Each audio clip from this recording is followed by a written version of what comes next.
राजस्थान के उदयपुर जिले में देवली नाम का एक छोटा सा गांव था। तकरीबन 700 से 800 घरों की बस्ती। वहां सभी जाति के लोग रहते थे जो बहुत मेहनतकश थे। उसी गांव में सूरज नाम का एक मेहनती किसान रहता था। वह अपनी पुश्तैनी 10 से 12 बीघा जमीन पर खेतीबाड़ी किया करता था। उसका खेत महाबली की पहाड़ी के बीच मैदान में था, जिसमें वह एक कुएं से सिंचाई करता था। सूरज 6 फुट हट्टा कट्टा नौजवान था। घर में उसकी बूढ़ी माँ व पत्नी संध्या रहती थी। संध्या का गोरा रंग और भरा पूरा बदन लोगों के दिलों की धड़कनें तेज कर देता था। भोर में ही सूरज खेत पर चला जाता था। खेतों में उसके पास ट्रैक्टर, ट्रॉली व खेती संबंधी सभी जरूरी सामान थे, जिससे वह गन्ने की उपज की सिंचाई, निराई गुड़ाई वगैरह अकेला ही करता था। संध्या दिन में सूरज के लिए जब खाना लेकर घर से निकलती थी तो घाघरे से उसकी गोरी गोरी पिंडलियां साफ नजर आती थीं। छाती ढकने के लिए कसकर चोली बंधी रहती थी। सिर पर सतरंगी ओढ़ने का एक पल्लू छोली में खोसा होता था। सिर पर एक पोटली में 8 से 10 मक्के की मोटी मोटी रोटियां, सरसों का साग व हाथ में दही या छाछ का बर्तन लिए जब वह कमर मटका कर चलती थी तो कई मनछले मक्खियों की तरह उसके चारों ओर मंडराने लगते थे, पर वह किसी को भी नजदीक फटकने नहीं देती थी। पर देवली गांव में एक मुछड़ लट्ठबाज खुद को बड़ा 30 मार खां मानता था। वह अपनी मूंछों पर ताव देकर खोमचे वालों, सब्जी वालों, दुकानदारों व राहगीरों को तंग कर उनका माल हड़पता था और औरतों को गंदे इशारे करता। मौका मिलने पर वह छेड़खानी भी कर देता था। उसका नाम वैसे तो भूरा राम था, पर सभी उसे भूड़िया मुछड़ कहते थे। गांव वाले भूड़िया मुछड़ से डरते थे। पुलिस चौकी के 2 सिपाहियों और उसकी खिचड़ी साथ पकती थी। एक दिन भूड़िया मुच्छड़ बाजार में बवाल मचा रहा था कि तभी किसी ने उससे कह दिया कि यहां क्या अपनी ढाक जमा रहा है? हिम्मत है तो सूरज की घरवाली संध्या को वश में करके दिखा, फिर तुझे मर्द माने। तभी भूड़िया मुच्छड़ पलटकर गरजते हुए बोला, उस छोकरी को मैं चिड़िया की तरह अपनी कैद में न ले आऊं तो मेरा नाम भी भूरा नहीं। मैं कल ही संध्या पर डोरे डालना शुरू कर दूंगा। दूसरे दिन जब संध्या सूरज के लिए खाना लेकर सज धज कर कमर मटकाती हुई अपने खेत की ओर चली तो भूरिया मुच्छड़ उसके आगे पीछे मंडराने लगा।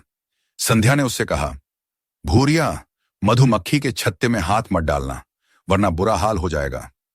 उसकी धमकी सुनकर भूरिया मुच्छड़ चुपचाप वहां से बिना कुछ किए चला गया। उसी दिन जब शाम को संध्या ने भूरिया मुच्छड़ की गंदी हरकतों के बारे में सूरज को बताया तो वह बोला, ऐसी बात है तो मैं कल ही उस मच्छर को मसल देता हूं। इस पर संध्या ने कहा, ऐसा मत करना। जब किसी को मीठी गोली देने से मारा जा सकता है तो जहर नहीं देना चाहिए। मैं भी चित्तौड़गढ़ की बेटी हूं। मुझे केवल गुलाब के फूल जैसी नाजुक मत समझना। उस लठैत से तो मैं अकेले ही निपट लूंगी। इसके बाद संध्या ने सूरज के कान में अपनी योजना कही, जिसे सुनकर वह मुस्कुरा दिया। सूरज बोला, वाह मेरी दिलदार, क्या योजना बनाई है। चलो ट्रैक्टर पर गन्ने का खेत देख कर आते हैं। अगले दिन जब संध्या भोजन लेकर खेत की ओर चली तो भूरिया मुच्छड़ फिर धमका। इस बार संध्या ने आंख के इशारे से उसे अपने पास बुलाया और कहा, देख भूरिया, तेरा पहलवान जैसा बदन देखकर मेरा भी मन ललचा गया है। अगर मेरी खूबसूरती और तेरी जवानी मिल जाए तो जो औलाद पैदा होगी उसमें हम दोनों के गुण आ जाएंगे। वैसे सूरज नामर्द है। 4 साल हो गए पर मेरी गोद अभी भी सूनी है। शाम को ही मेरे खेत में गन्नों के बीच बने चबूतरे पर मेरा इंतजार करना। मैं सूरज को घर भेज दूंगी और तेरे पास आ जाऊंगी। पर एक बात है। भूरिया मुच्छड़ खुशी के मारे बोला, क्या बात है? मैं तो तेरे लिए जान भी देने को तैयार हूं। भूरिया मुच्छड़ को अपने जाल में फंसता देख संध्या बोली, जान तेरे दुश्मन की जाए।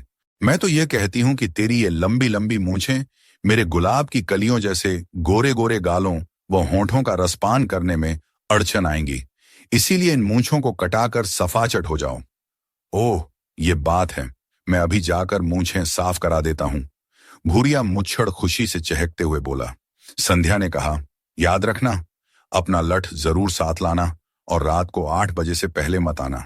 चबूतरे पर मेरा इंतजार करना। इतना कहकर संध्या घर चली गई और भूरिया मुच्छड़ अपनी मूंछें मुंडवाने। योजना के मुताबिक सूरज चबूतरे के पास ही गन्नों के झुरमुट में छिप गया। रात को भूरिया मुच्छड़ चबूतरे पर संध्या की बाट देखते हुए मन ही मन मुस्कुरा रहा था कि आज तो उन दोनों का मिलन हो ही जाएगा।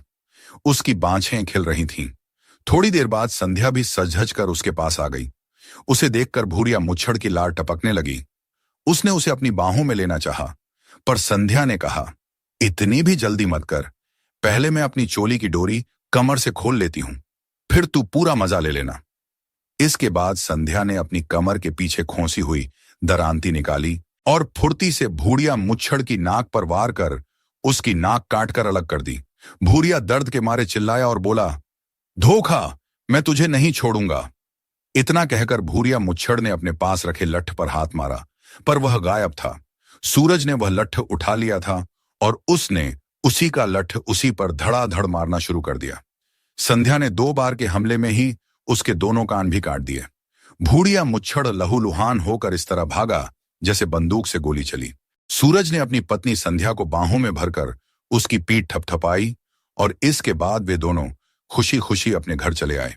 जब गांव वालों को मालूम हुआ कि भूरिया मुच्छड़ अपनी नाक और कान दोनों ही एक औरत से कटवाकर गांव छोड़कर भाग गया है, तो सबने राहत की सांस ली।